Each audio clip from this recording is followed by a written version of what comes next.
Okay. Let's get this stream going.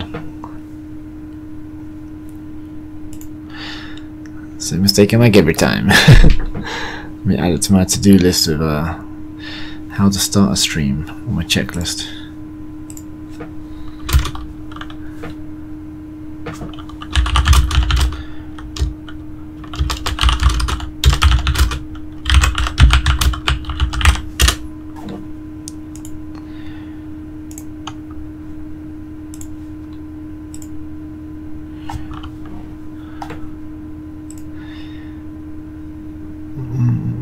Okay. So we're going through the Hertfordshire game, the second half of it. Getting my setup, waiting for people to come in.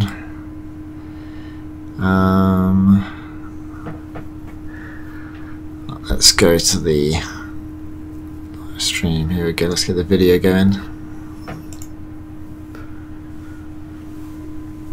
And there we go. There I am. Hello viewers. We've got a funky new little chat box here, but it does appear to be in the way of some of the action if it's going to be there. So I might move it down. 1 second. Let me just. Oh, I can't do it now. All right. You have to just watch.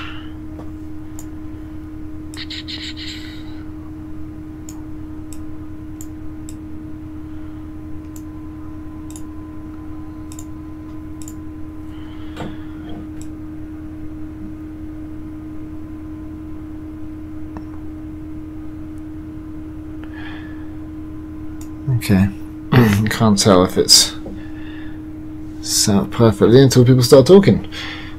So who's tuned in? Who's watching?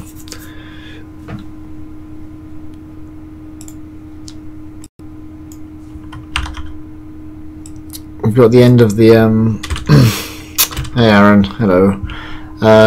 We've got the end of the last stream I did. So here's just how we scored.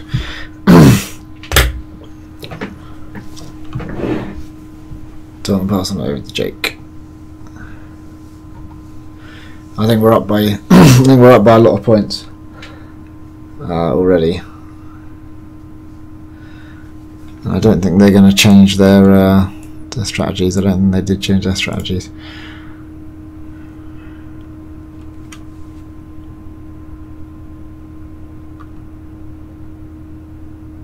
Nice.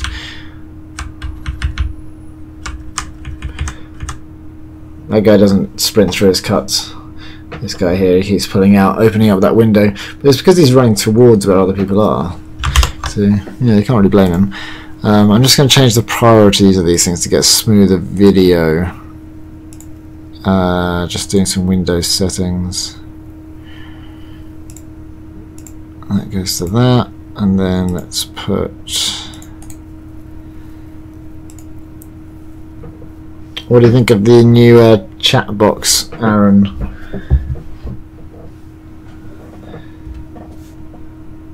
It's not perfectly centered. I can do something to that.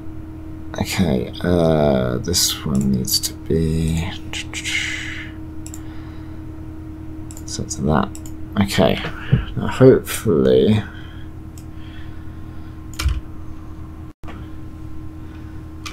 Hopefully it will be nice and smooth now, because I noticed watching back the last one it wasn't particularly smooth in points.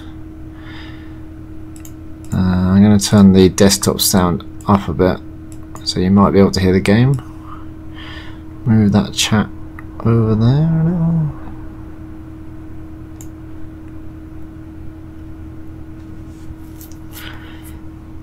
I might spam a bit and see what happens when the chat gets to the top. Yeah, please do. Fill it all up. I can help with that.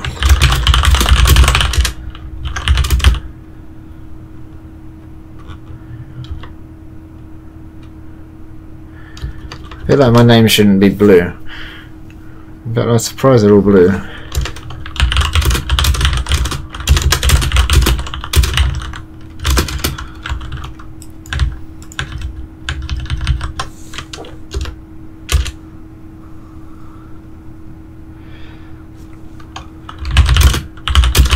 Okay, that top line alignment.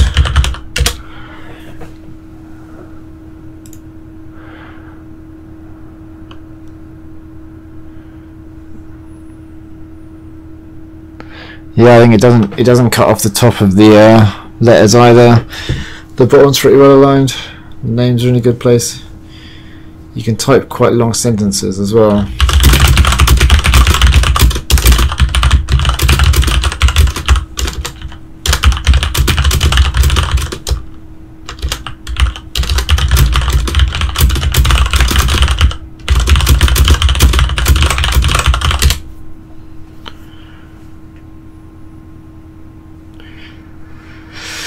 Yeah, looks all good. Alright, sweet, let's get on to the game. So we've got a D. Let's have a look at what happened before the D.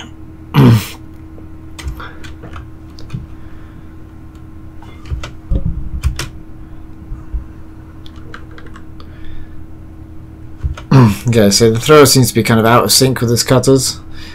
There's no real connection. You can see we're very close here. Zach's very close there, stopping that one. And Jake's very close here, stopping this one. But he hasn't helped the situation by faking to people that much. He's faking a lot, it's just not in time. And Dom comes from all the way over here somewhere, marking his guy pretty tight. Yeah, and you see Des closing up there when Dom commits out from the deep, then Des goes and gets really close. I'm guessing all the technology stuff's working. You can hear me okay. I changed my microphone settings so that the microphone won't be on unless it can hear my voice, because it was picking up the computer noise all the time. But now my voice sounds a bit strange because it's always accompanied by a computer noise and then there's silence in between. Have you noticed that?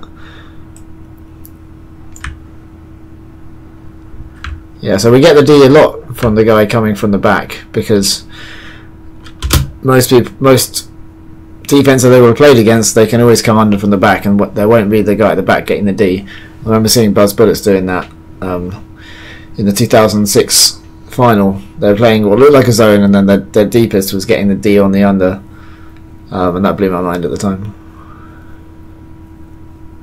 Now we're doing it.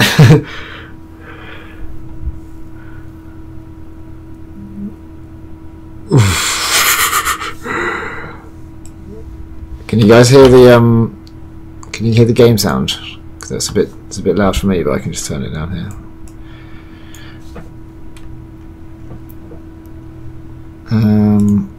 Okay, let's look at this one again. So Dom turns around to Aaron.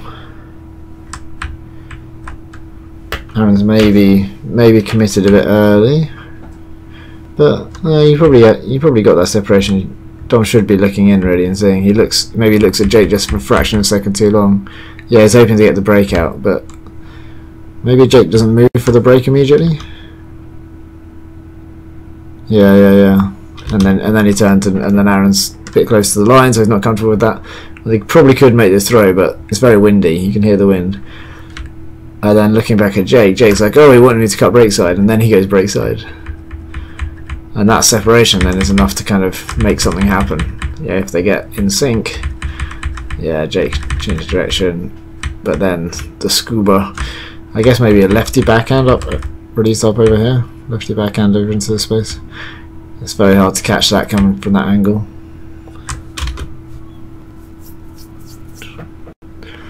Fast forward.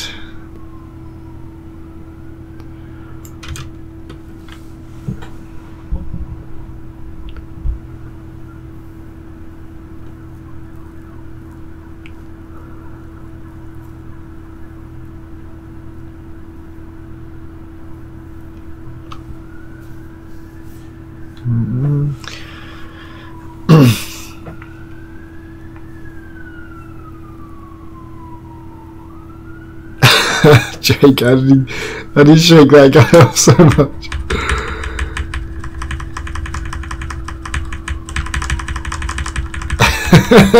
Sold. Oh man. Nice cut. At the time we said that Dom should have thrown the immediate upline throw to me. The immediate one. Oh, okay. Let me just quickly see that one again then.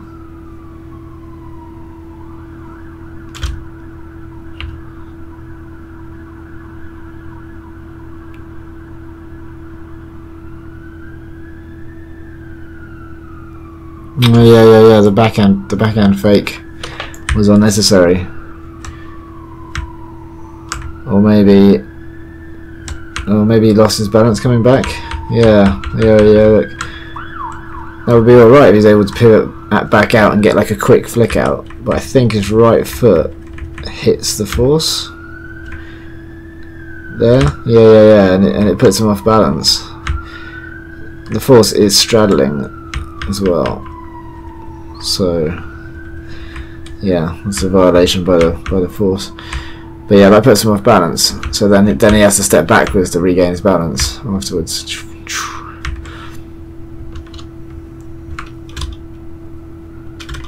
Yeah. So yeah, if he had his balance, then he could have thrown the upline one immediately. Coulda, shoulda.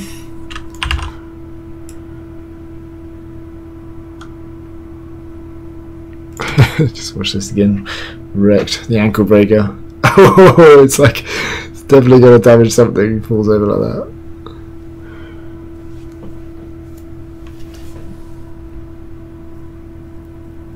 Who's that? Who's that in the mixer over there? Oh yeah. This is a miscommunication because yeah, I think Harry was keen to get it, and no, I think maybe Zach did say something. I think that was Zach going up for it. So I think two of us maybe could have caught it. Yeah. I guess getting in on it early. But I mean, it comes with time as well. Like, if Harry had been able to look around before he cut and saw that Zach was there, then maybe he'd be aware that he'd check that he was still there when he go for the disc. But that comes with time, you know.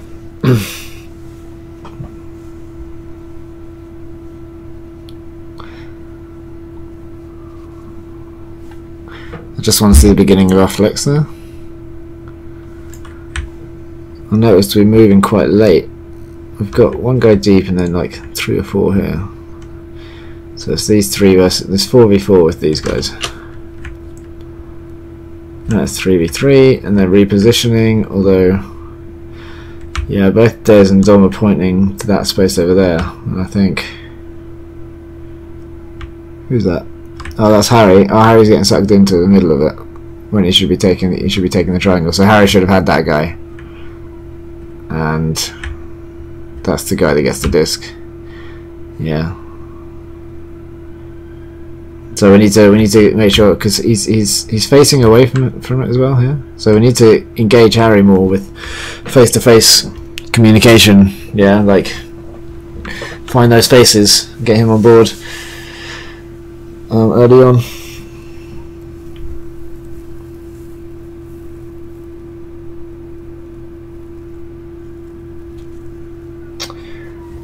Maybe chat box top left. Oh yeah, because I do sometimes forget. Top left and a lot of other footage is scoreboards, so I kind of shy away from that. Maybe top middle? I don't know, it seems a bit intrusive.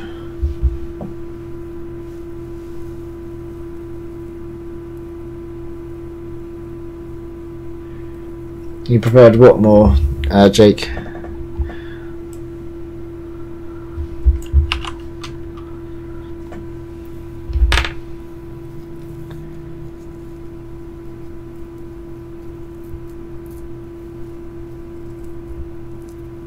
Slightly more transparent.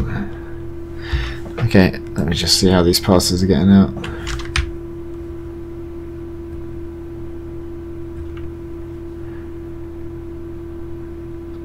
I think is Jake expecting Harry to switch here?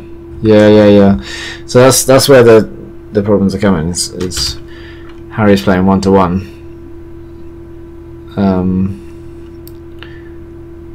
So more communication needed to get everyone on the same page. There's the chat popping up on the left. Yeah, it is a bit more intrusive having the box, but it's kind of like much neater. Maybe I can make it smaller. I mean, what's the font size and stuff like for you guys?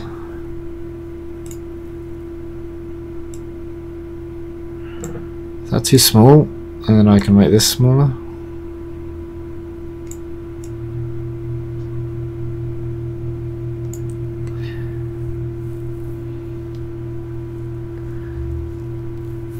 I can move it slightly to the font size is fine, but what about now? Now that it's smaller.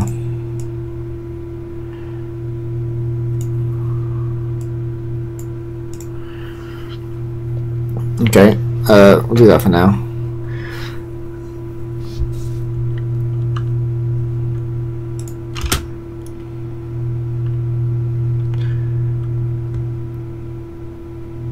Yeah, more likely to be in the sky. Yeah, I think if I am moving it, especially for this video actually, I mean I can just move it up here. Destroying the illusion here.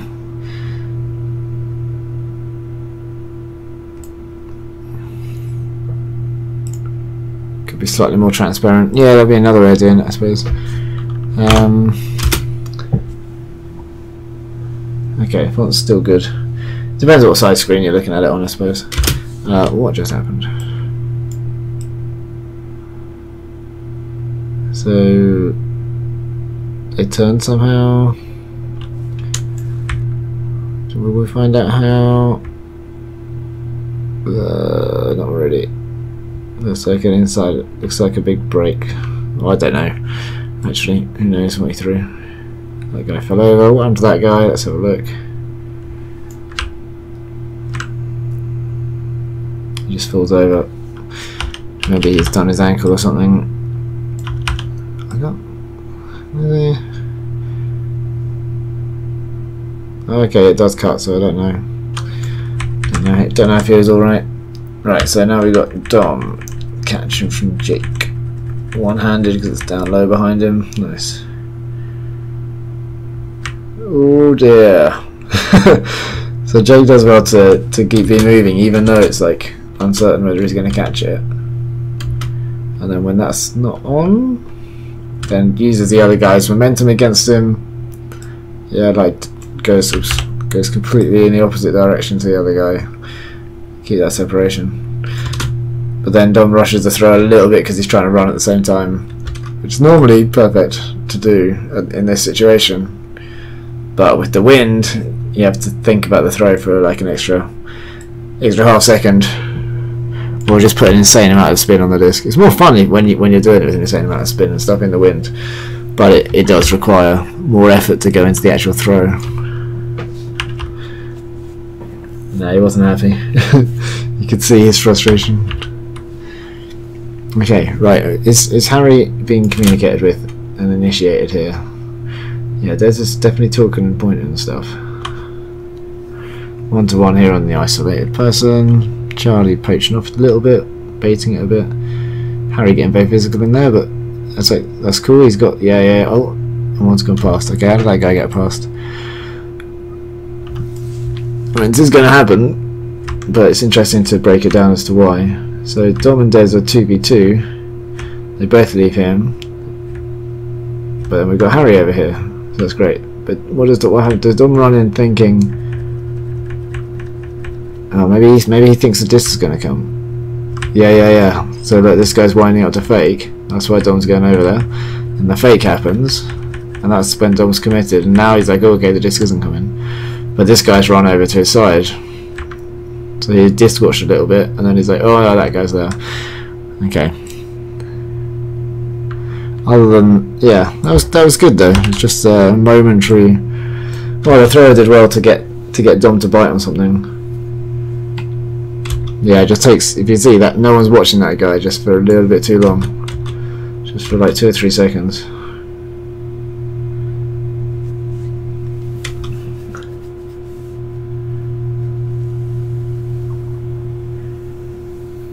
Yeah, Harry, if you're here, it'd be good to to hear from you. You know, it's an interactive experience. This is.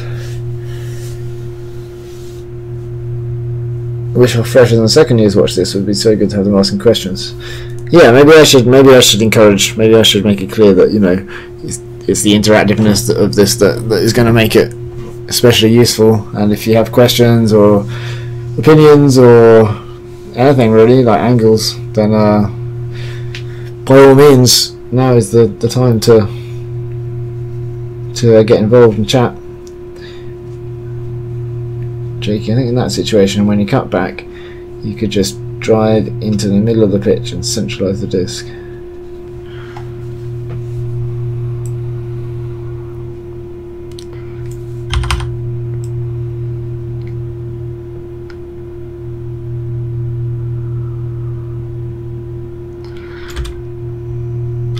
So instead of going back here, go across this way. Yeah, it's a possibility for sure. It's the kind of distance as well that if you run across in front, he's going to have to like slow down in a weird way not to run into you, and then he'll be recovering from that whilst you're free over here.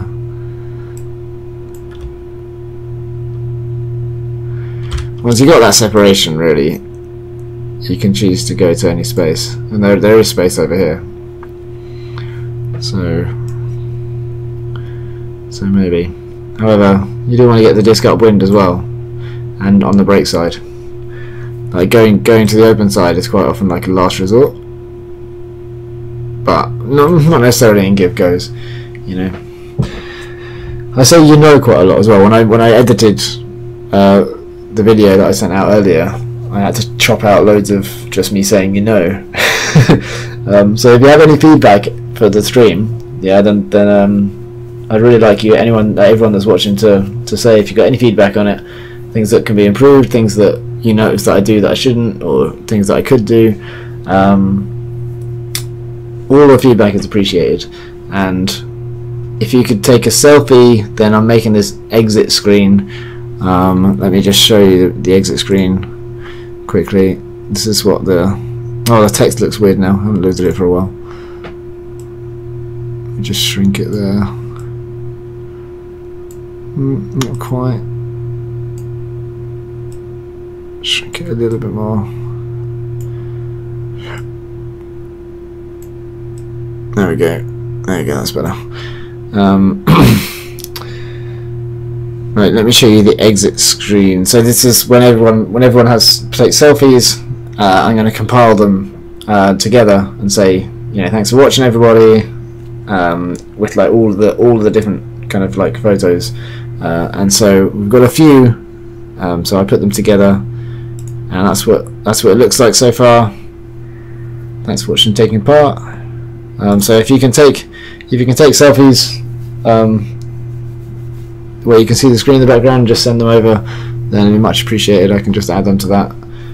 And I think the next people that will be adding their selfies will probably be Clapham, and then when I go public with it, then it will be everybody. That's if Clapham are interested in. They've expressed interest in getting some live analysis done, and I've suggested, starting doing this live stuff. So we'll see whether we get a couple of streams arranged with them. I think the cut to centre should come from Dom after Jake gets the disc. The cut to the centre should come from Dom after Jake gets the disc.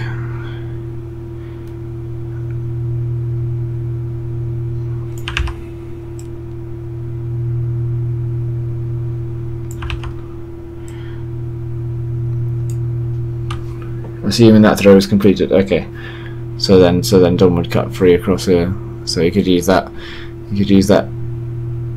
As like a fake. You just go around here and then get the disc back over into the middle. Is that what you're saying?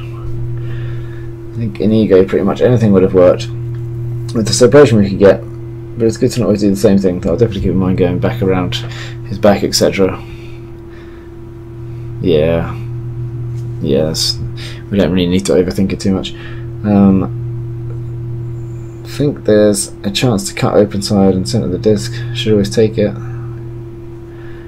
Jake Prince's go for. Yeah, we're keeping the disc on the brake side is also good. Taking open side throws is good for like initiating flow, and getting the disc in the center of the pitch against ego means you can attack on either corner. But if you have it on the brake side, then it's much closer to like where all the stack are free, and the front of the stack can cut up to the front brake side corner and get a very short pass if you work up to the end zone on the brake side. And then the open side ones are the ones when you need to when you haven't scored and then you need to just initiate flow, then you can 1-2 onto the open side, and then it's probably best if you're not totally free on the open to then try and work it over to the brake. I don't know, it's just standard ego kind of play moving around, but there's a lot of value to having the disc on the brake side as well. So especially in the wind, actually there's a lot of value having the disc on the upwind side. So if there is a wind, then it can be good to try to get the disc onto the upwind side. It's like having the high ground almost. Yeah, try and do that rather than just take all the open side passes, because if you keep taking all the open side easy passes, you'll end up trapped on the sideline when you're on the open side. So yeah, that's not always the best, and then you have to work it into the brake side as a necessity. Would I be able to give the links to the Clapham ones? Hopefully, but I'll have to chat to them. They're obviously going to be quite protective in the run up to Worlds, and that might happen after Nationals. We'll see. Yeah, hopefully I'll keep you updated.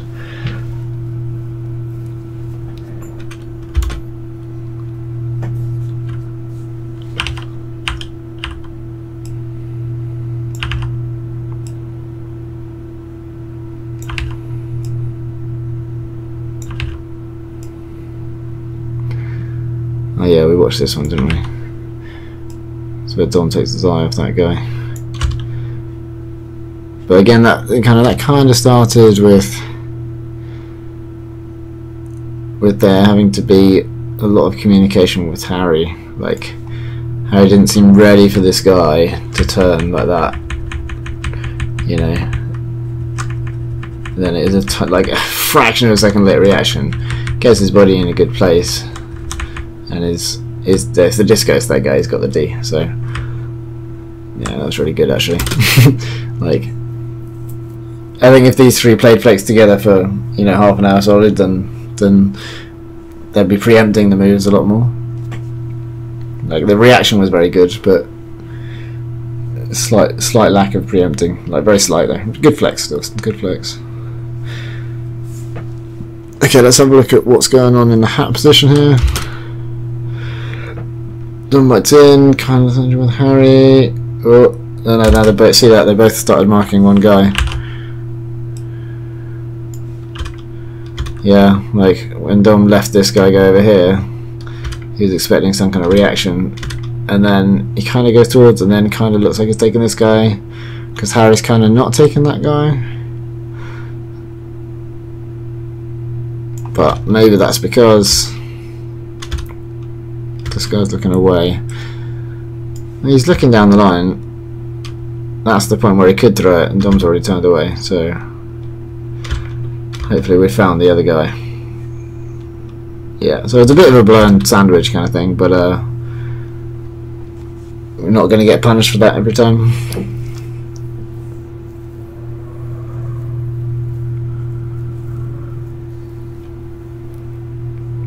Oof. How did that get through? What happened there?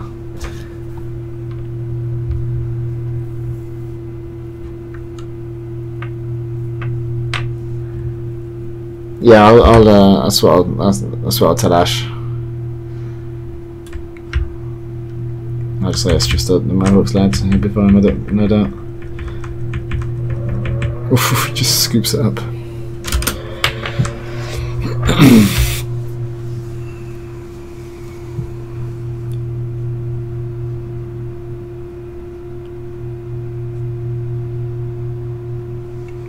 It's a nice catch.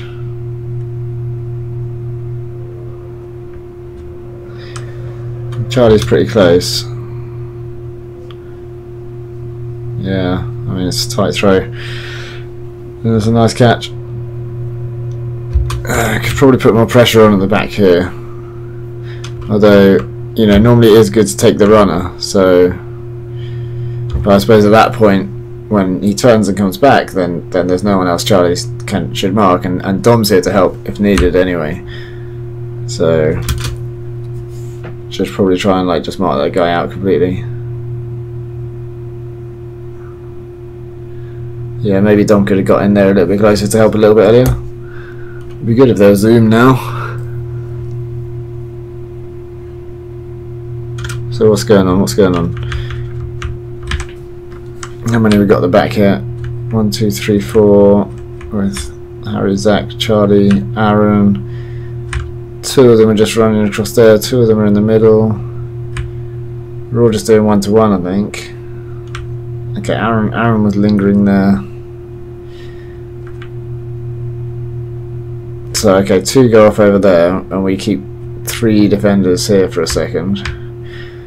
Probably stopping the kind of most dangerous throw to their best player. Containing a bit. Now Aaron has to catch up over there. Charlie bites across on the force. He could have released that. If that guy timed his cut, then he could just throw it now. But he's a fraction of a second late, and that's weird. Okay, he's got a weird way of running. Yeah, if he had just hit that instantly as an option, then it could have just been like through there. But he fakes it. It could have been a slow fake. It would have given the guy more time to move. Okay, he has to look dump. No, and then the camera goes away. Now Jake comes in with the flash poach.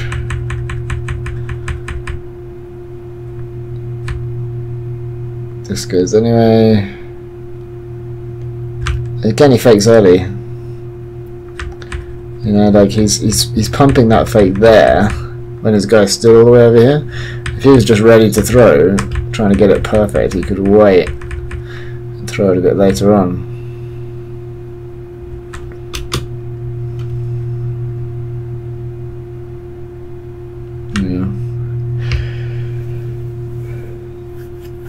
I guess we got to stop him. Like Charlie's got to, if you're marking their best player, you're doing 1-to-1 totally, aren't you, on them? Still, I think prioritise that open side under. Like give him a little bit of leeway even over here, because even if he goes break side, the chances are there's like Zach or somebody there to help out. Whereas there's no help over here. Well, there's me on the sideline, but. It'd be pretty bad if I helped out physically.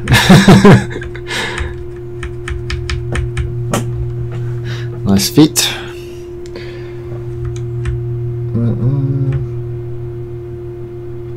Well, I could keep the cat. I've been thinking about keeping the chat in that box as well the whole time.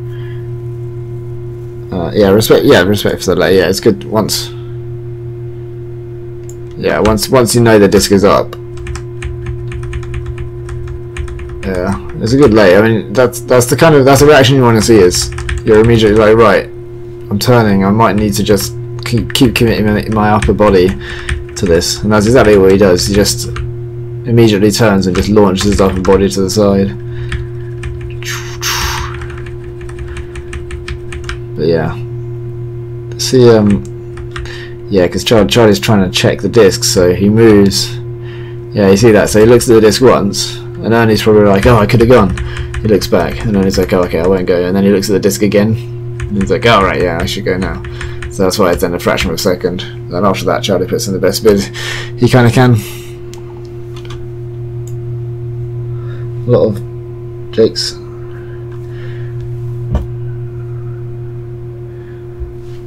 To approve that message. A lot of Jake's layout Ds come from pure pressure and not actually getting it. Yeah, like phantom Ds. Put them under so much pressure that they, or even just get a bid in that makes them think about it, and that's enough to get the turn.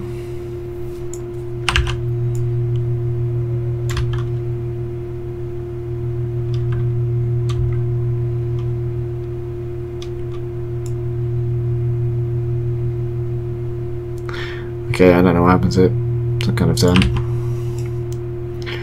Lots of wind, lots of bad filming. Fast forward through all this. Okay, Chris is coming in.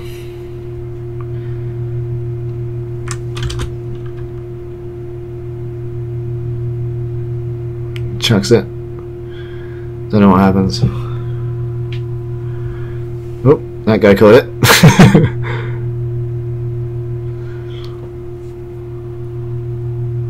Oh, now Tom's got it. Now Chris got it. Over to Aaron. Okay, following the disc at least. Zoom out would be great.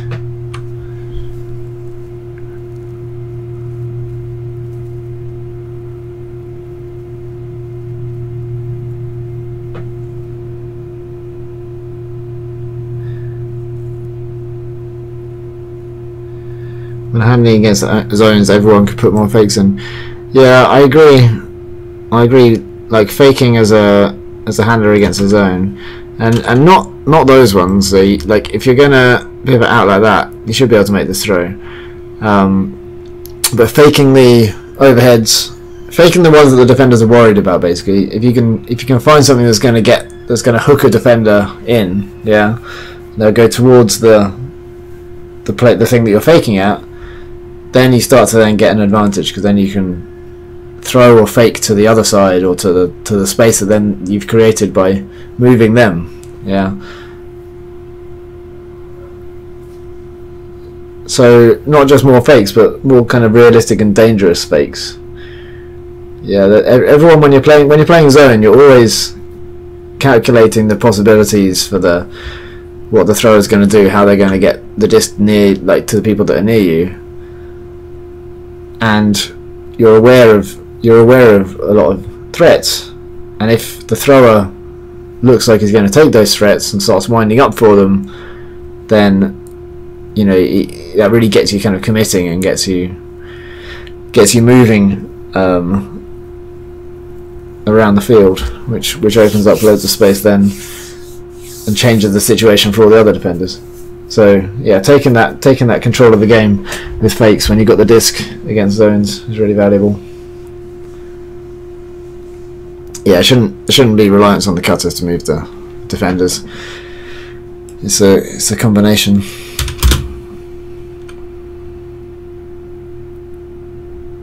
Nice milking. I think this might be the upwind side. So if possible, we should get the disc over there.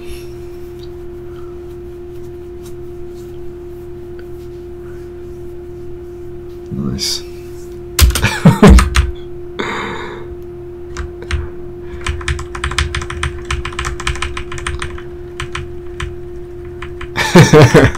Come on. Okay, so he's gesticulating to whoever's near the camera.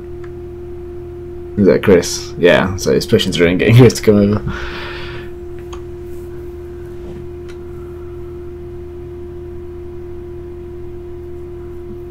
Another huck. Another turn. We work at it alright slowly, so probably now we'll be thinking we should probably lay off the hucks a little bit.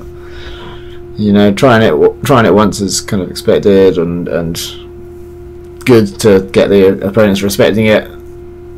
If you do it again and it's you know not like a freak occurrence that it's not a score, then probably the short passes are working. Do more short passes. Just basic common knowledge, really, common sense, really.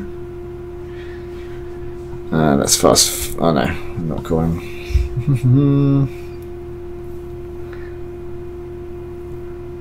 Man, zooming out would be so nice. We've got another like 20 minutes of footage. So should we skip the really zoomed in stuff here?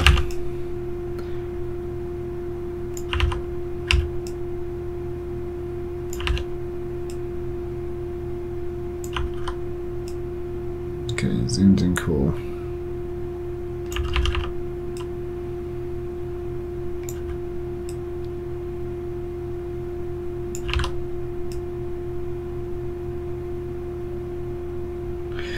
Bit of juggling.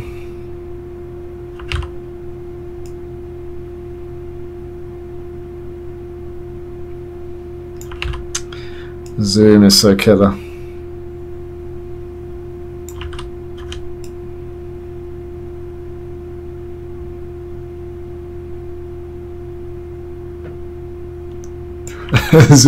Combination of zooming and not pointing the camera at what's going on. It's an interesting combo. But oh yes, zoom out, look at that, brilliant.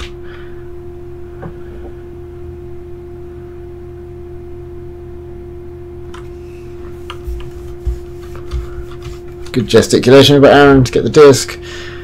I'm thinking we can like move through this zone a bit more. Right, the hammer's gone. That's coming back on itself. Whew. Almost complete in the end.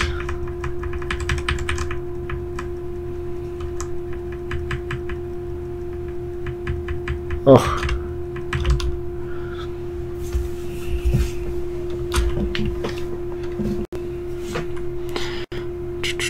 Fast forward. Okay, what we got flex wise here? Charlie 1-to-1, Jake, Harry and Zach. Trio on the front, but it's actually a 4 because someone came under, I think. I mean, Charlie's guy comes under. Charlie should be on that.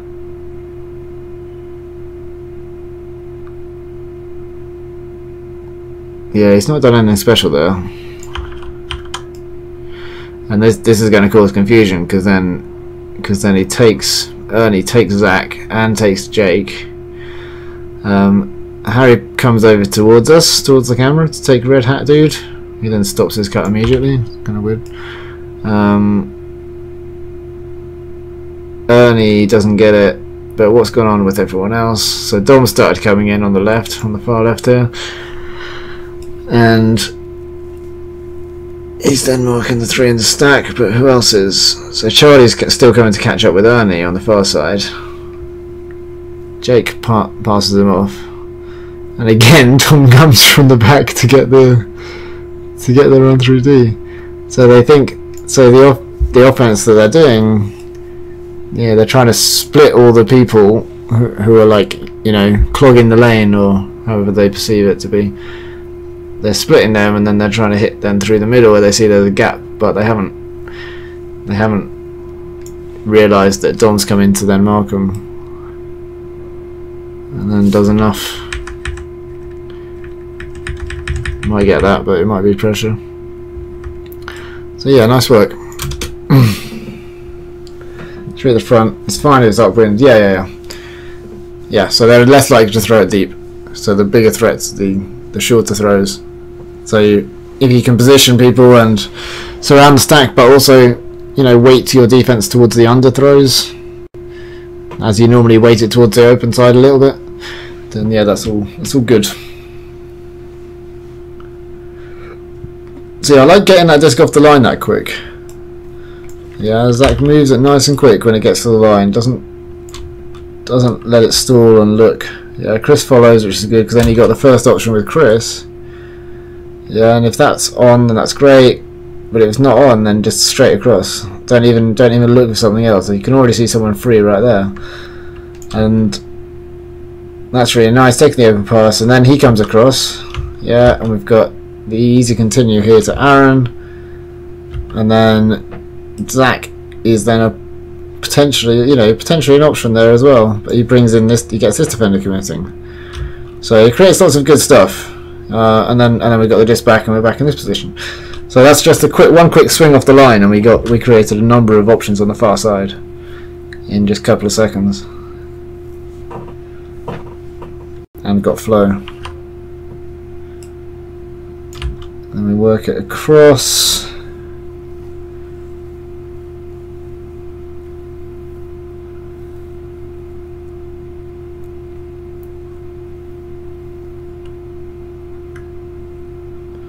Nice, very nice throw.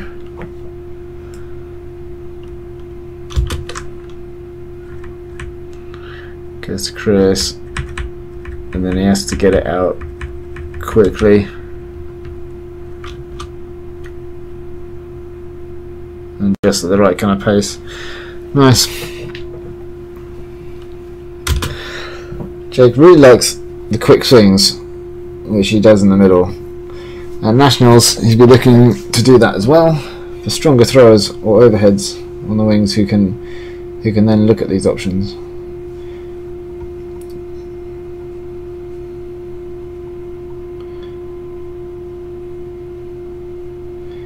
So you like doing the quick swings, yeah, that's good. Yeah, when you get it and move it straight across the other side immediately.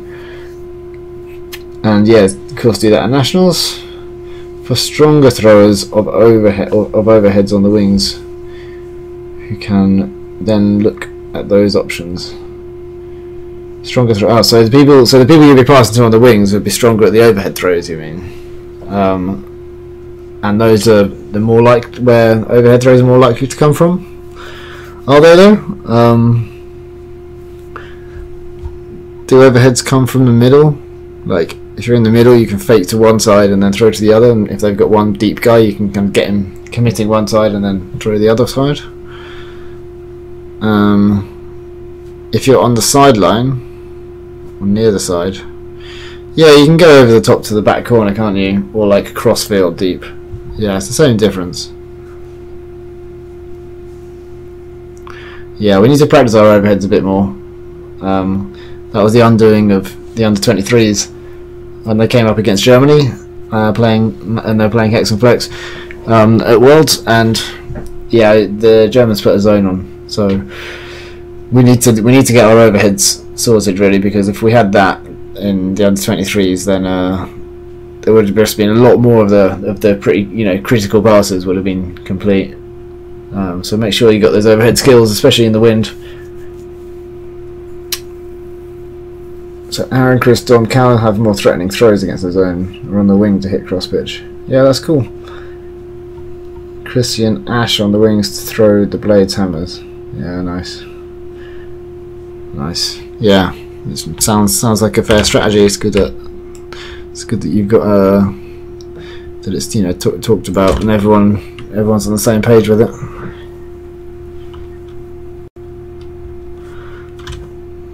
Oof. I was just watching Dom. Yeah, like before getting the force on, he's looking over his shoulder to see that guy coming in, and then he's leaving him to take the runner rather than going straight in on the force, and then there's a switch there. Yeah, so I think Zach, you should either know that Dom's going to switch, be preempting it and moving that way, or react with more urgency. The disc, what happens to the disc? Oh, there's a stoppage. But yeah, when Dom makes this move here, as soon as he plants and goes, boom, then he's got to be finding his man. And the disc goes to the middle there. And his man had just run off in there. So yeah, he needs to be running towards this guy.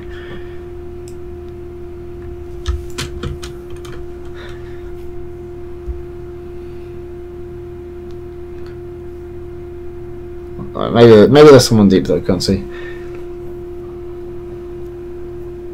Yeah, so Dom could have communicated the switch, but sometimes you just got to switch, especially if you don't think your person is going like a very immediate threat. Sometimes you communicate by moving your body, like positioning your body. But ideally, we want to get to the point where we're preempting these moves and opening the communication channels earlier. It's definitely the right switch to do, yeah, for sure. I didn't see that, but maybe the camera didn't either. No, just I think Zach should be tighter. Yeah. So yeah, if you tighten up anyway, then it's clearer when to switch and when not to switch. And if anyone switches with you, then it should be easier for you to get to their person as well. With the way that things work out in terms of directions that people move and stuff, generally if you're quite tight and there's a good switch, then your momentum will lead you towards the next person you should be marking. Whereas if you're loose, then you can easily get caught out. Someone can run past you and stuff, or just be separated from you when the switch happens.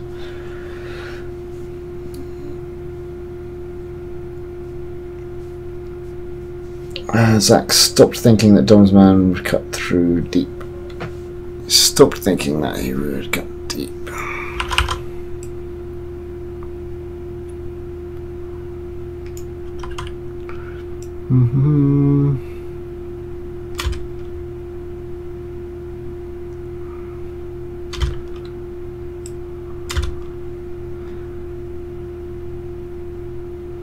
Alright, so you're aware that you're thinking that he might cut deep from there. So that might be a fake he does under. He's faking under, and then he might plant and go there. Yeah, he may do, but you can't afford to have kind of 2v1. If he was their best player, then maybe take that gamble. But 2v1 is the situation you want to avoid. Otherwise, they will get some passes off. Okay, here we go on offense.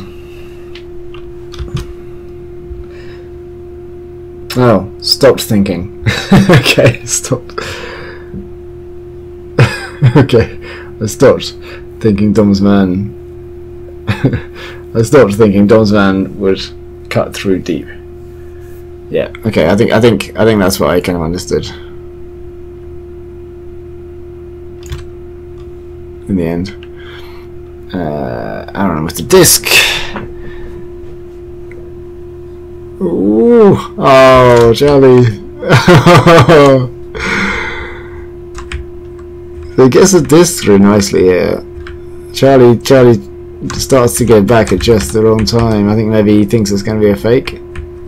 Yeah, because he starts going away a little bit, and it's like, oh wait, no, it's in the air. And that guy gets a nice D, and then it's just sitting up in the air. It's like, whoa. Ah, so close. Almost keeps it up on his foot, I think, as well.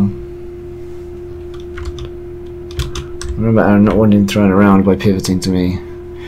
So Aaron doesn't want to throw it around. Yeah, Ernie's big, but if you just take on the force and imagine like it's a drill in this situation, if Jake is the open pass, you know, and there's added pressure here actually.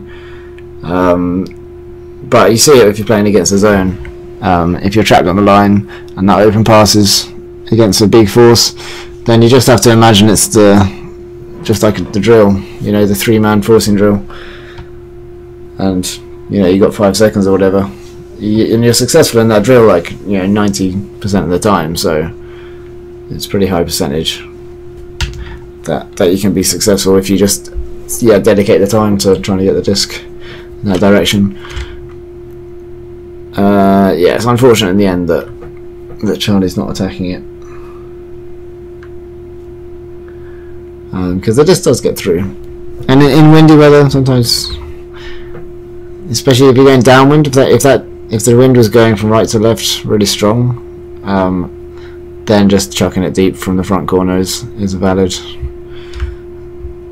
strategy.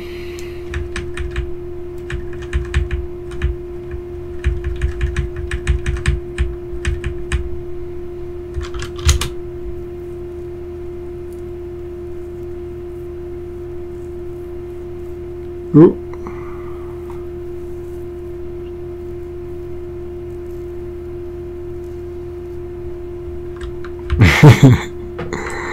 Again, all that work.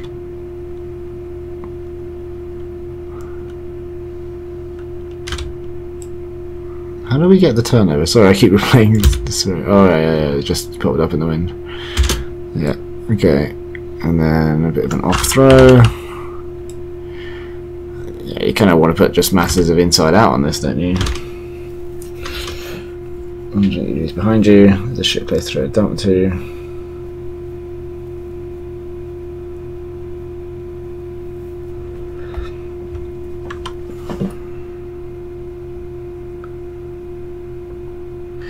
It never feels that nice to have to throw into your own end zone, but sometimes you got to do it, and yeah, fair amount you got to do it really. Well, fair amount you should do it in order to obey by the other principles.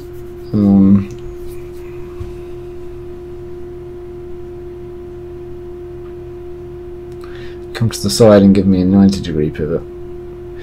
But if you're facing infield,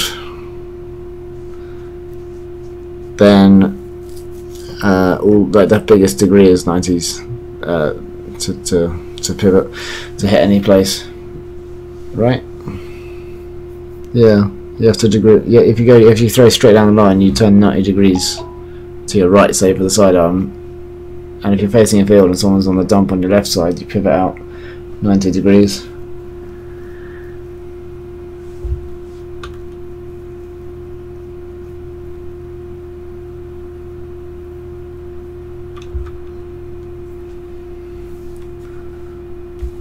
Yeah, so yeah, I think if you face in field, then pivoting for the around won't feel so nasty, Aaron.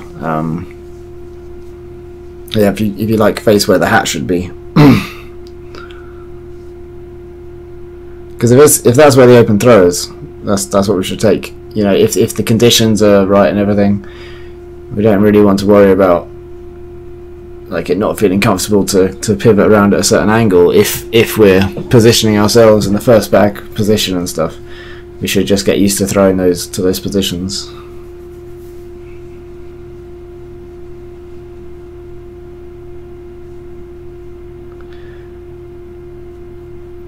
If you're facing a pivot from the side, then it shouldn't have been a 180 pivot.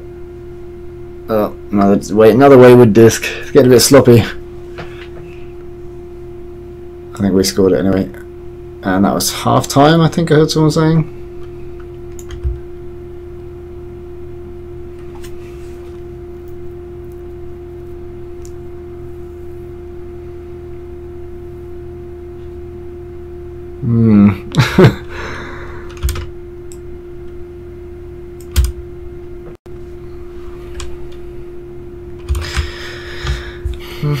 I'm wondering whether Aaron peeling off here and providing a little bit of cover just caused kind of Charlie to then be like, am I 100% marking this guy? You know, what's going on with the disc? And just caused him to start thinking about something else for a second, which meant that he managed to get free round over there. It's because maybe as soon as Aaron moves, it's like, oh, okay, we're both covering this kind of space. Let's see what happens next. Rather than, you know, I've got to stop my man getting the disc. Because I think if Charlie was totally focused on this, he could stop him getting the disc back, especially on the open side. And maybe in this situation, Aaron, if you see someone running, then if Charlie's close enough, and this is true for any situation, any people, if it looks like your defender is close enough to actually like get the D if the disc is thrown, then let them stay. You know, don't switch with them. If they're going to have a good bid, let them have that bid. Switch only if you don't think they're going to have a good bid on like a normal throw. Or switch if you can just stop that throw being an option completely. But yeah, that's like a flash switch, kind of flash poach thing, which might contribute to confusing Charlie, like giving him a bit too much to think about. You think Charlie can be more heads up to Ernie? Zach thinks Charlie can be more heads up to Ernie, faking every single time he gets the disc. Yeah, heads up to it. Not biting so hard. Yeah. I gotta learn what these players do. If their fakes aren't realistic, then learn to punish that.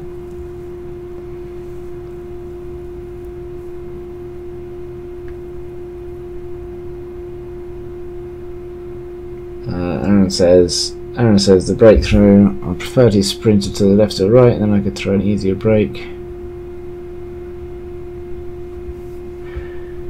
Surely you need to practice throwing to hit that. Why? Because there are throws you can't do which lead to turnovers. Maybe practice that 360 degree throwing where you pivot in all directions. Charlie Butt thinks he just got rinsed. Yeah, he kind of took your eye off him for a sec. And you're tired. Maybe, I don't know. He was strong, wasn't he? Maybe if you're tired, switch up who's marking that guy. Like, he wasn't catching loads of like really high ones, but maybe that's because you were marking him. Or maybe just throw him back in the flex and everyone's just aware of him as you know, put more weight on that guy. tend towards marking him a bit more. We could have mixed it up a bit.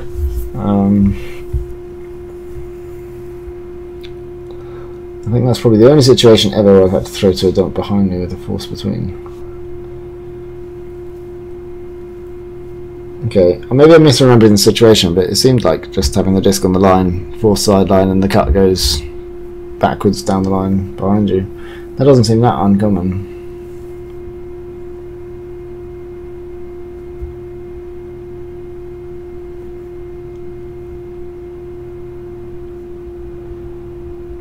I mean, it's kind of like flags as well. It's kind of why we do flags, is to practice just getting past one defender. If it's 2v1, we should be able to complete a pass, and we should be able to do it in a space, like a relatively small space that we want to. So I'm all for, you know, practicing so that you can get passes off in a variety of situations. Be very versatile. Maybe I'm misremembering the situation, but you know, it does feel like that was one where it shouldn't be like an impossible pivot kind of thing. Okay, Zach to Jake. They're doing their zone again.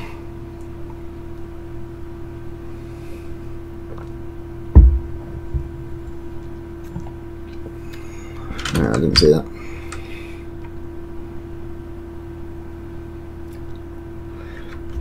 The job of the dump is to be in the easiest place possible to get the disc.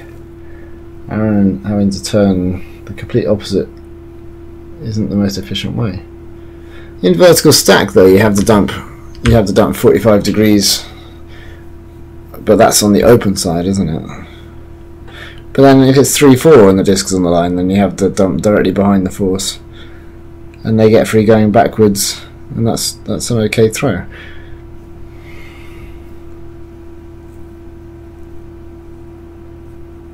And in hex, when the disc's on the line, even if it's force line, you have the dump that's behind.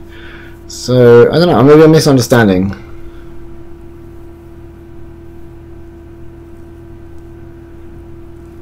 Chris doesn't think the dump is behind.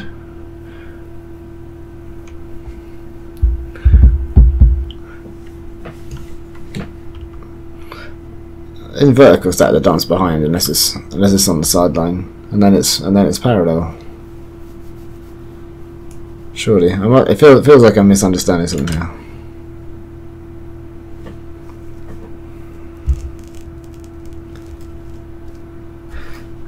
The jump's never 180 degrees when you're in the middle of the field. No, I mean, no, not 180 degrees.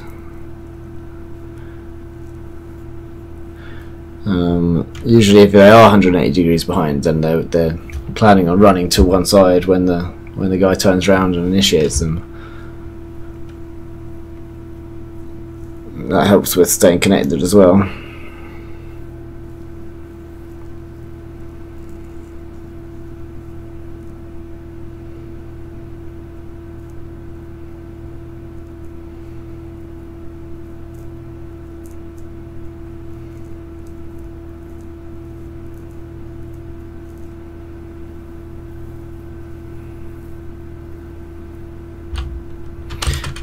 I'm gonna rewind and have a look, seeing as we're still chatting about this Aaron to Jake pivot question. Okay, help me find where it was.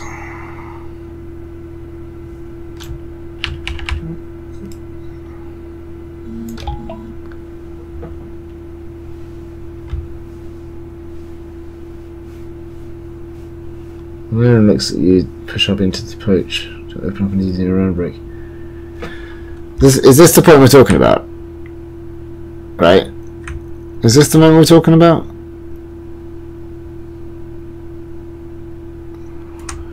Is that the sequence we're talking about? Because I don't think Jake's 180. Aaron is kind of facing in field, which is good, yeah. Jake starts 90. This guy pushes in a little bit, and he moves a little bit to the right. He's in lots of space over here. Yeah, that's not what you're talking about. Okay, so Where is the only handback? Is that before? Is it a couple of turnovers before?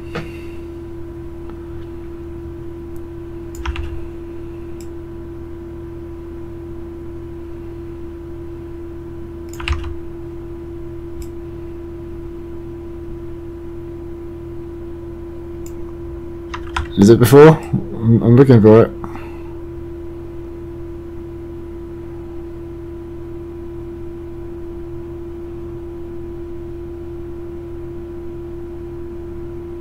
Not that. That's Aaron's Jake.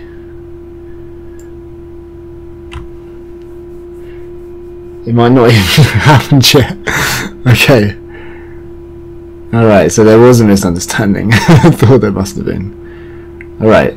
So you don't remember seeing it, Aaron, so... Okay. I don't remember seeing it necessarily. So let's move on. Let's go. So maybe it will come up in the rest of the video. Maybe we'll be able to see it. Didn't work. Yeah, we worked it out.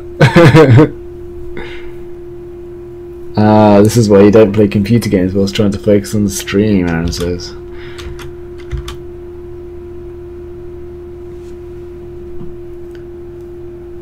Don't just run into that guy for a while.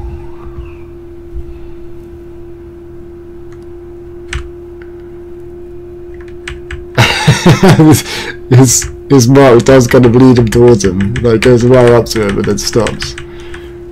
And it goes to one side and Dom's like, okay. I guess I'm running into this guy now. Again, pick or switch. Pick or switch. Definitely there should have been a switch here. I think Aaron, Zach can probably see both of them right now and just take a step back and be like, right, they're so close together, either of us can mark either of them. So let's just see what they do. And then they'd both be marked there, but now Dom has to run over there. Fortunately, they don't punish us for that. Go to Bernie, dumps it back, and then to the score.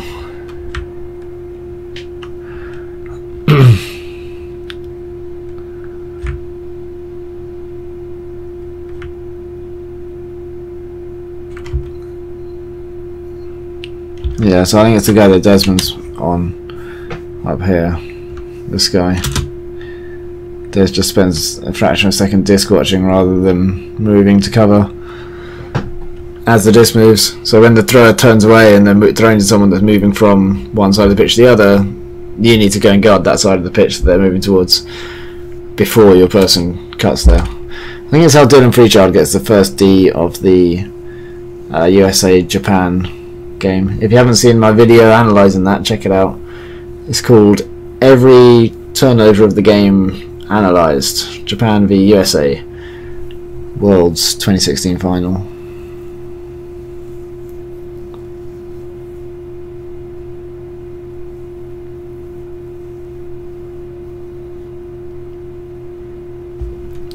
Get that off the screen.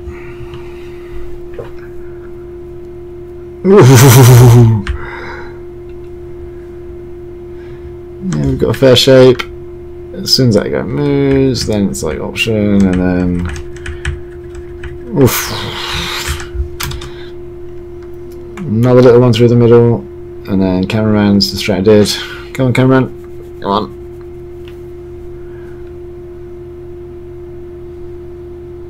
Nice throw.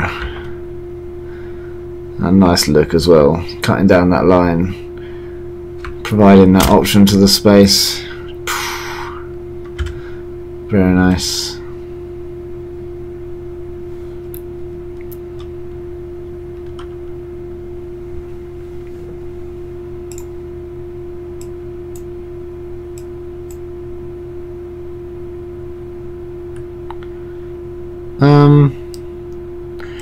Maybe you can't hear the can you not hear the game at all?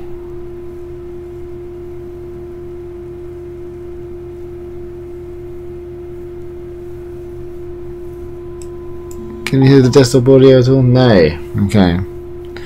No game sound, exactly. Okay, I don't know exactly where that is.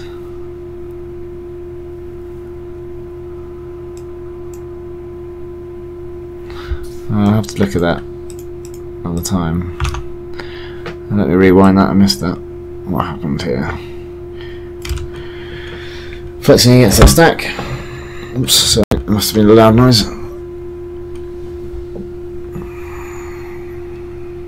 Okay, so yeah, we couldn't get whatever was being said in the circle because no game sound. And I'm trying to think of what the issue might be to cause that.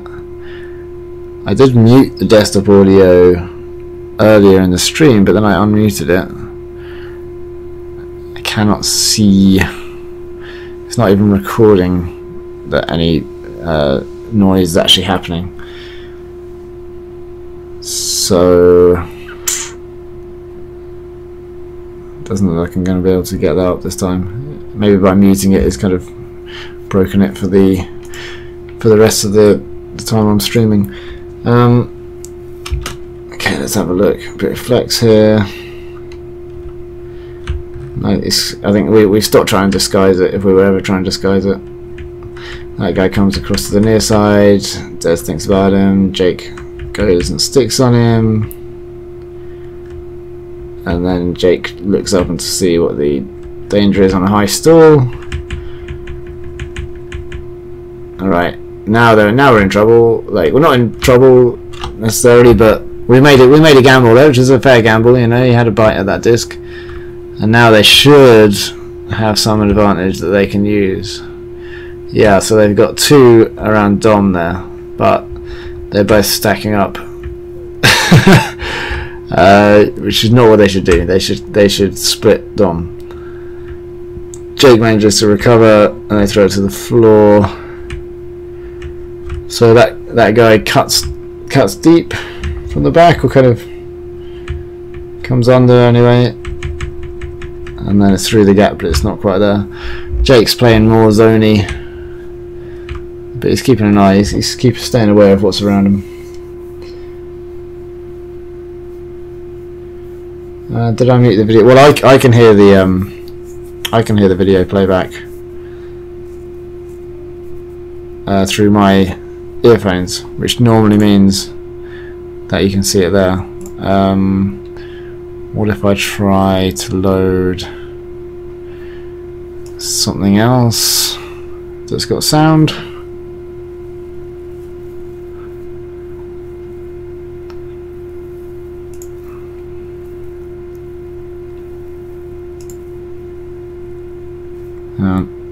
You're gonna hear my voice from a different video.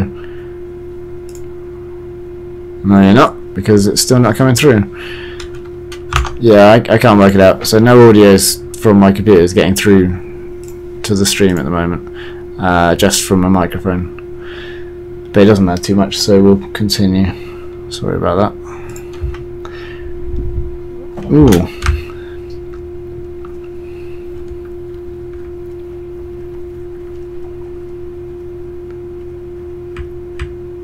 Kind of bounces around in there. It's hard to tell. Oh god, it's 10:20. How near the end of this game are we? Another 10 minutes. Okay, let's go a bit faster.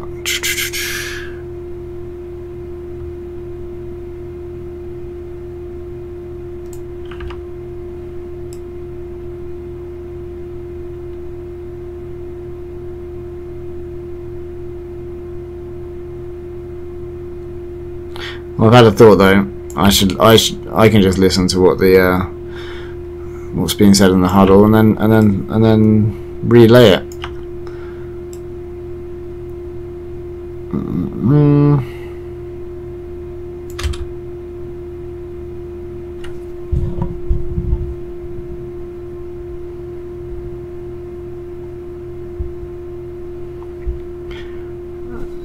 Everyone needs to scooch off. Had 4 handlers on one side and need people to go across because everyone on the team can handle and complete the swing passes. So if everyone swung over, we would have been able to move the disc over there, I guess.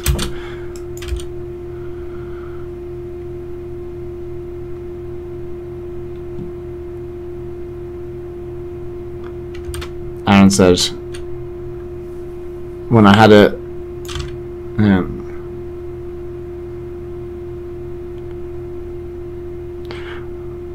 I really liked it. When I looked, I had it. I was like, there's 3 people sick. Someone's gonna get it. So nice.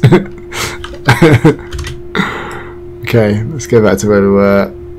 Were we there? Did we see that score yet? Did we see the score yet? I don't think we did. Oh no, we did. I remember that. Oh yeah, this is where we were.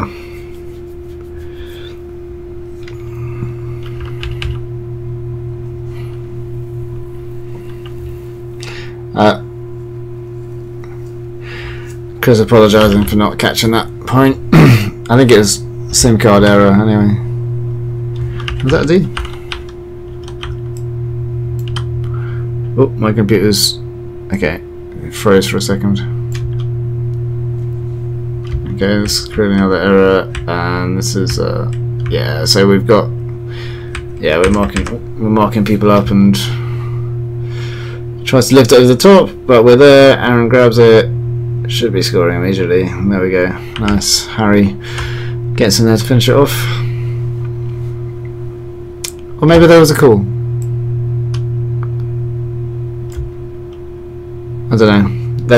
They've got the disc now though. It's confusing.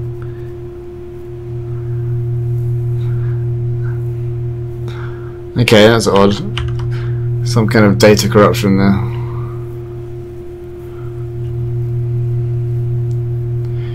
Wait. This is the same again. What's going on? Okay, that was weird. Now I can hear Aaron explaining to the... Was it the hockey girls that came over? Oh shit, yeah. Yeah, we started playing really badly. Do you remember that? They started saying, oh, this is such a cool game. I've got a feeling we don't play very well at all from now on. Barely scores and won.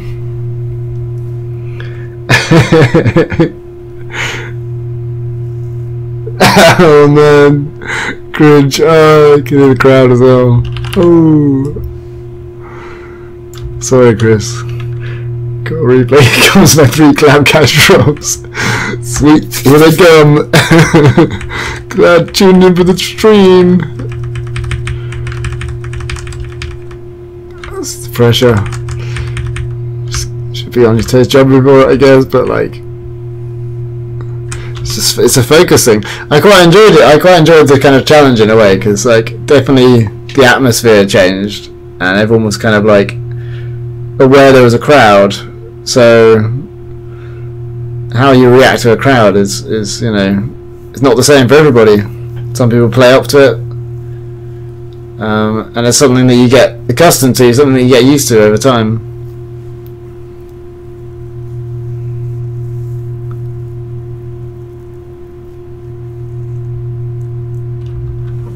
Oh no. It could be also, it could be, and I said yesterday or last stream that you get fatigued if you play flex the whole game. And it's possible that by this point our minds are kind of like slowing down a lot, and should maybe stick to something which doesn't quite require so much kind of thinking and communication and interaction at the end of the game.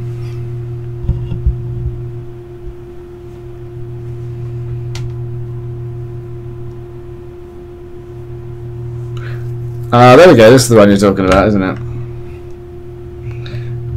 Playing the fatigue and not the fitties, indeed. Okay.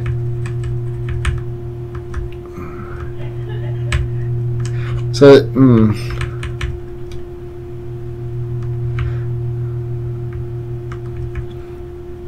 Jake is moving towards the line when it's only the force that's stopping, so you know, I suppose he could be more infield, but then there's this throw across to Zach, so it's quite good that there is some shape, you know, some kind of depth to it rather than it just being 3 people in a line, because it gives you 2 options. Is this the one? So what do you think, Aaron? Do you think Jake's moving too much? He gets too close to the line?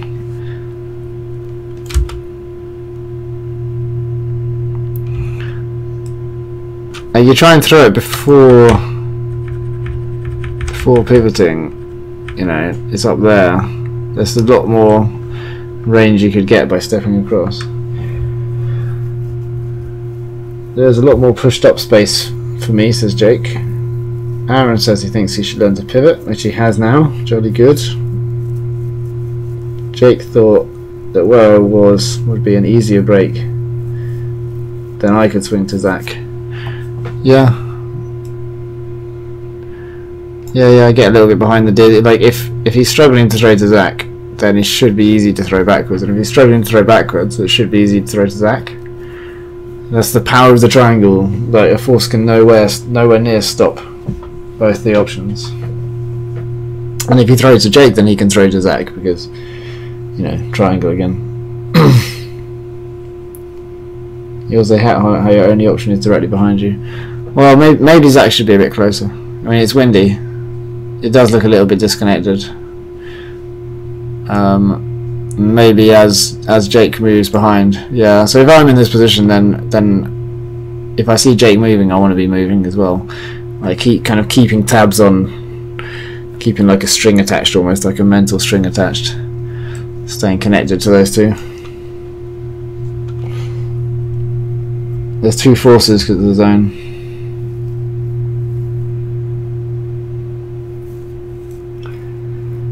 Says Aaron.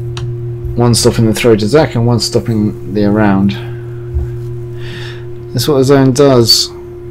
Yeah, the inside out guy is supposed to stop the one that goes across the pitch, and the force is supposed to stop the one that goes backwards. But it's just a force trying to stop you. You should be able to throw around a force.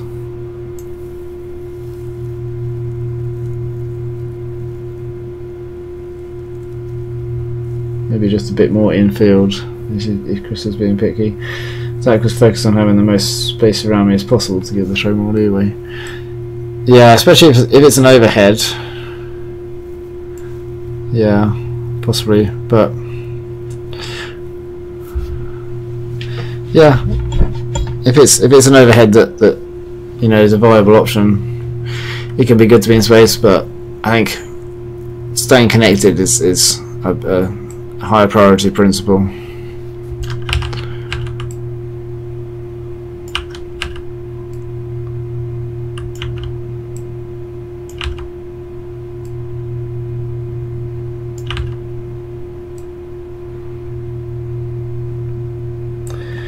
If Jake were to scuba, not high release backhand's pretty obvious throw to get out, so a good force would just stop it. If Jake came in field more, I could pivot out from where I am and throw to Zach or Jake, but instead I have to turn 170 degrees and then pivot, then throw.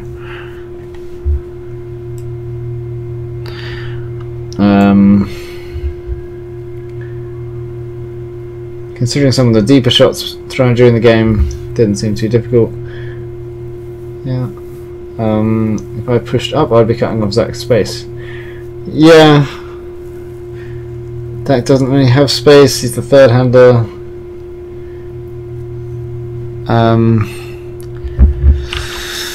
But if it's hex against zone, then you've got the first back and the second back, right? And then you should have the hat kind of in here. Yeah, Jake is your reset. But I can also see why he's moving to make more space for the throw to Zach.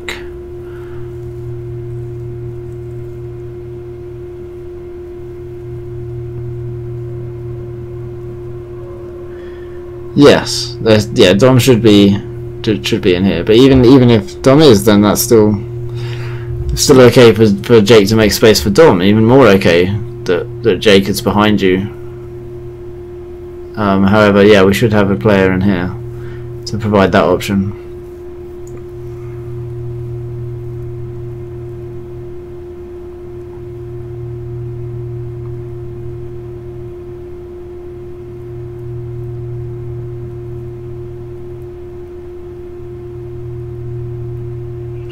Yeah, you can be in position. It's like being on a corner of death or something. It's not nice, which is why it's nice when you get the disc over there to just immediately throw it back out away from there. I mean, it's exactly what the defense want, is you trapped on the line like this. If you can get one quickly to Jake and that swing goes to Zach, then you can actually come running across. Like, that should be your look for attack, right? Can't do anything with the throw, so I'm going to bam, hit Jake quick and then run across. And if he doesn't hit you back, he can hit Zach, and then you can just go with Zach and then get the disc back over here. That's quite a kind of proactive reaction to it.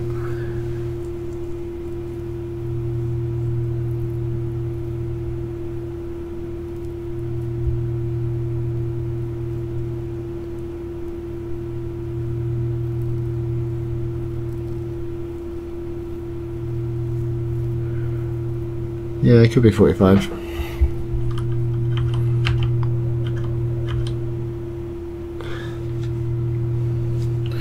Yeah, I think I don't think we're disagreeing about a huge amount here. You know, I think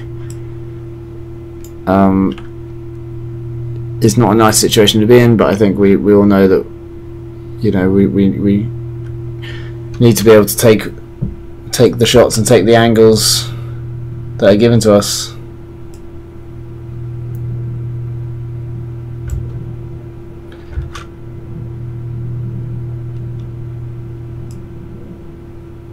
Okay, that's why we had the same footage 3 times in a row.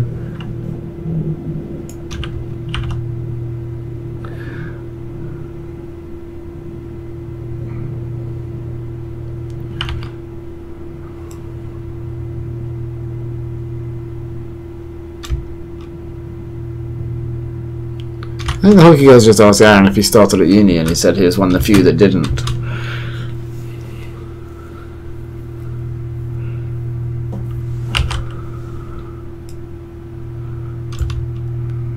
Don't really know what's happening.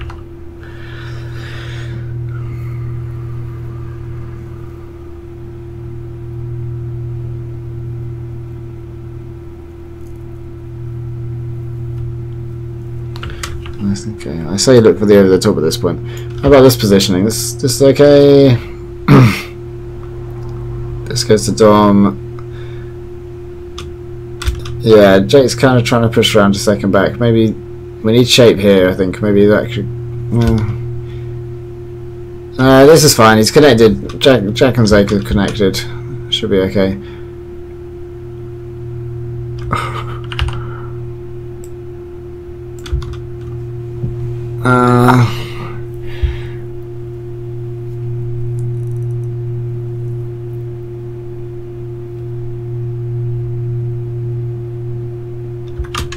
Wait, this is exactly this is the situation we were just staring at for ages.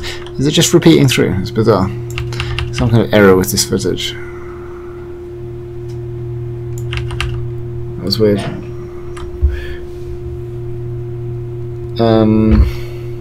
Oh, you threw a frisbee before coming to uni. Okay. And I had to learn how to throw again. So wait, is this? Yeah, and that doesn't fill me with confidence either. This throw. I think it is a facing infield thing. I think your feet are set, looking down this way, and then you're turning with your upper body and not with your lower body. And I think you're actually lifting your pivot foot. Yeah, so maybe don't be afraid of like facing up to that force and stepping across. Yeah.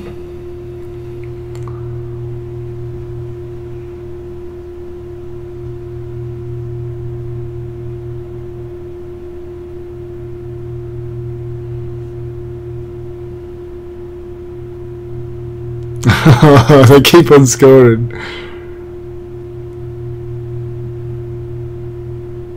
The hockey girls are saying, yeah, let's go Sussex. and so on.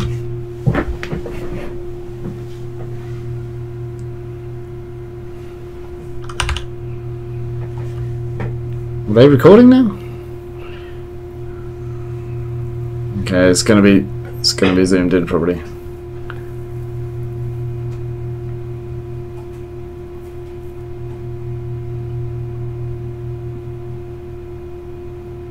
Oh no! It's tricky.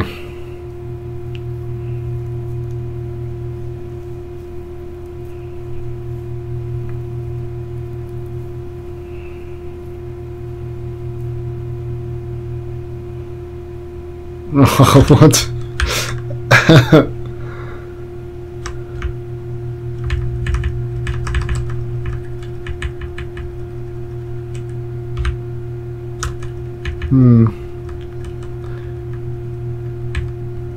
Oof. And he does get very wide. I think Dez is just caught committing in a little bit, maybe he's a bit close, and then the guy steps out in front of him, so Dez can't go straight across, he has to go back a bit. Does enough to make the throw a bit bad, and Dom's heads up as well, but then Ernie's got really long arms. Adjusts really quickly to get it.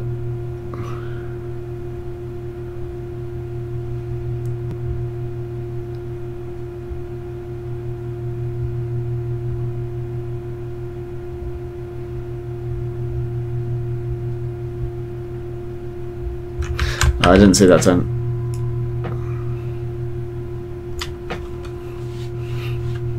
Oh, nice.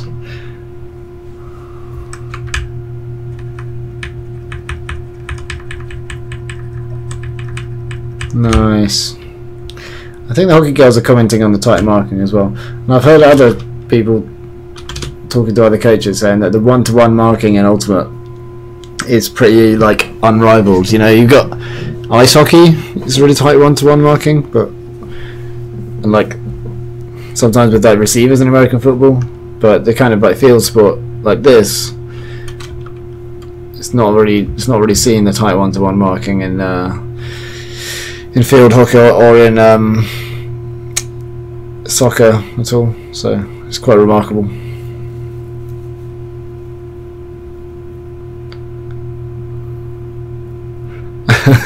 They're all going woo as the huck flies.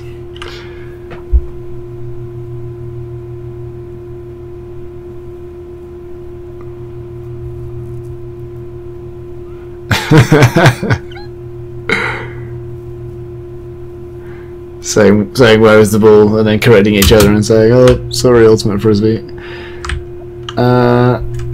Okay, so we've got flexing. It looks like Aaron should take this guy, but there's clearly something else going on. And then they've got 4 and 4 here. What happened there? I don't know why. Maybe Aaron was trying to reposition, and it was happy to let Dom take that. Yeah, now Aaron's marking that guy, Dom's marking this guy. That's fine. This guy's pivoting over here for some reason. This guy's a little bit disconnected, so he can throw back to that guy only. Go to the far side, must have been a nice catch. Okay, they get it going up the line. This guy's setting the stack.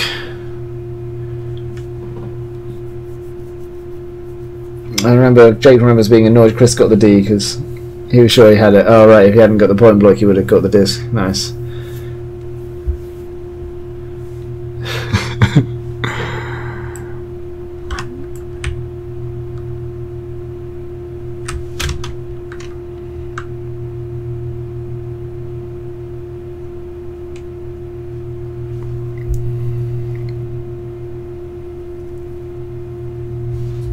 Nice, that was nice. Yeah. I mean, we're doing a lot of nice play. Like, there's a lot of nice play you guys do that I probably don't mention when I probably should. But I know you're all really good players, so it's like, yep, standard. This is a really good prediction from Jake, and bravery as well. To like, these steps are crucial. Like where you're still going in. And and you've read the disc and trusted your read, and then you take it and take the space. Good speed, good bravery, good read. Reading the game, reading the play, reading the pass.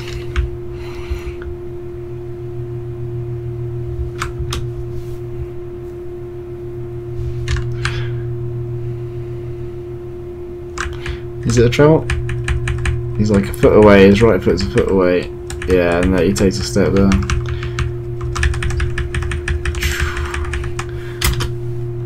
But then has to go even further. Well, maybe he knows he's travelled and doesn't feel right breaking the force afterwards. Give it a second and then and then throw the break. God, we've all got a pretty jumpy pivot first, don't we?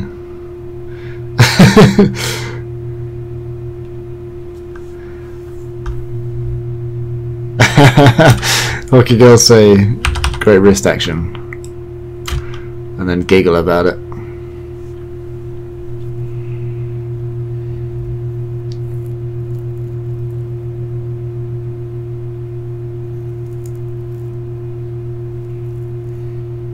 Ah, you fixed the travels. Okay, good to hear. Ooh.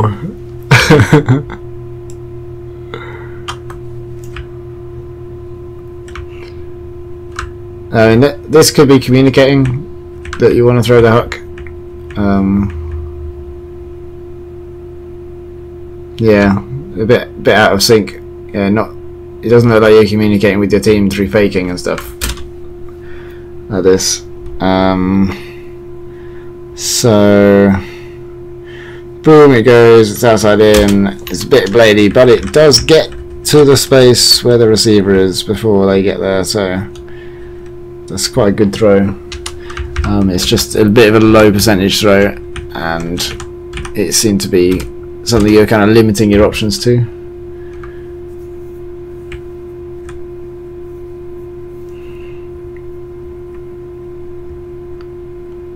Just want to bang it. Yeah, it does look like that.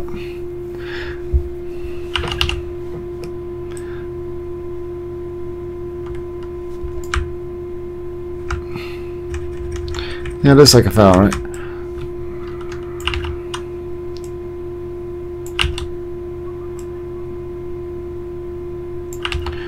What do we say? No foul. What? We said game over. Oh wait. So so that means we scored. Yeah. Strange ending, especially for people who are watching where there's no catch. Yeah, they're wondering why everyone's got their hands up. They're cheering, go on Sussex. And then cheering, yeah, Sussex, because they realise we won. Cool. That really hurt. I'm sorry to hear that. Jake thinks Chris had good eye contact with his cutters and communication. Yeah, well, when he's got the disc up there, he could be. I mean, he is looking at them, he's looking for them. So. Yeah, not the worst, for sure.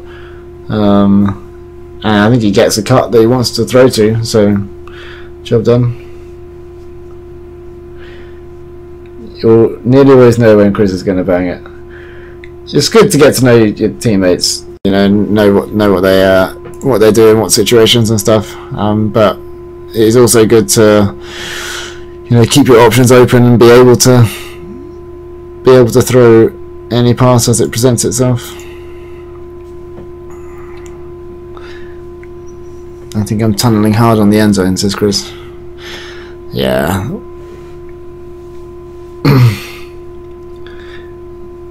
You give contact to Charlie and Dom and basically tell them nah. Let's have another look at it then. Let's have a look. Oops.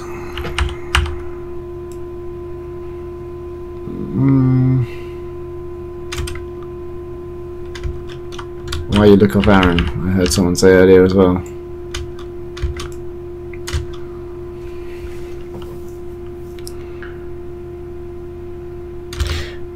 It's one where like a slow pivot out to Aaron here could make it quite an easy throw. It looks like there's plenty of space. Oh yeah, so I think Chris looks to the right He's right, and yeah, he's gesticulating with his left hand here. Get out of the way, I want to bang it. yeah, that's pretty much what he's saying, I think. So communication's happening.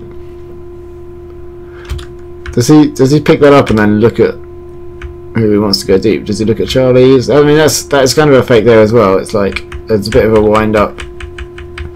But it's not the kind of fake that's going to get the defender committing, which does take more energy and more time, but you know you can gain more from it in the end. I can't really see where Aaron comes from. Get out of the way, I want to bang it. Yeah, sounds like Chris on a night out. Patterns. That's a scoring pass from Dom to Aaron. Yeah. Yeah, if he had thrown it up the line slow.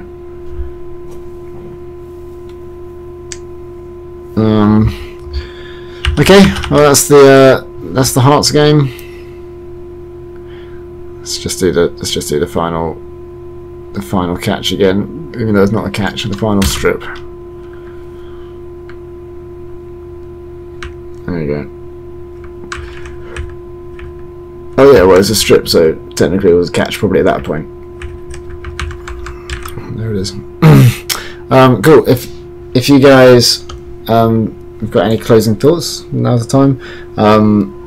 If you could take a selfie and show it, even if you're just watching. Well, no, maybe if you haven't done a selfie yet, then yeah, please do a selfie and send it to me, and then I've put it on the stream has ended screen. Thanks very much for tuning in. I think we've got training on Wednesday. I think there'll be a poll going up on Facebook to try and fill that in to say what dates you're free, because we have to decide which coaching hours and how we divvy up the coaching hours basically across the sessions. So knowing who's going to be at the sessions is going to help us make those decisions. And yeah, Wednesday is training, so that's pretty soon.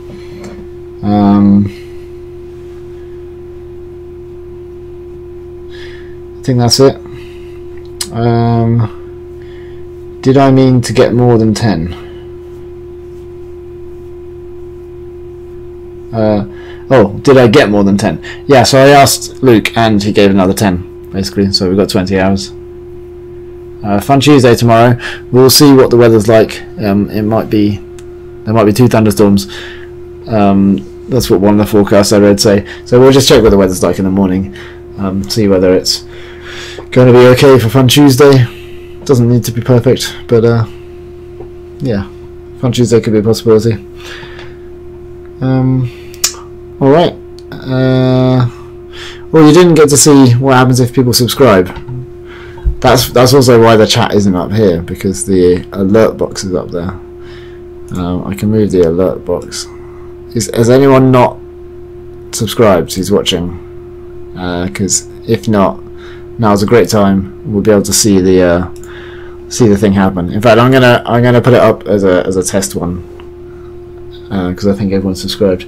If I press this button, it should be a fake subscriber. Let's see if it works.